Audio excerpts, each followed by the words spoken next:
magsisimula? Magkano siguro yung Oo. starting na capital na pwede natin? Siguro po, safe na po sa siguro 25. Hindi na masama. Hindi na rin masama. Hindi na masama. Kasi maliliitan nyo lang po siguro yung menu para makapag-focus din po kayo dun sa sa Tapos yung ganung... ROI na 100% in like 6 months, 1 year. Let's say, 25K, kahit mga 2 events lang po yun. Dalawang events? Mabilis. Mag-ano na lang ako, mag-events na. Bala ka na dito. Pero Umalis anong na. events yung mga sinasalihan niyo?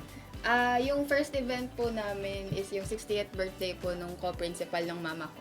And yun doon po namin na-feature yung grazing table namin na una. And So, naubos? Patok? Pumatok? Marami po kasing food concessionaires doon. So, may mga natira po. Pero pinak po namin pang take-out nila. Yun yung maganda dito kasi pwede sa Oo nga, take out. mas madali siyang i-take out. yung Kesa mga dun sa ganito. mga masos na mga pagkain. Yes po. Pero syempre, dahil nag-uumpisa pa lang kayo, ano yung mga challenges naman na nami-meet nyo along the way?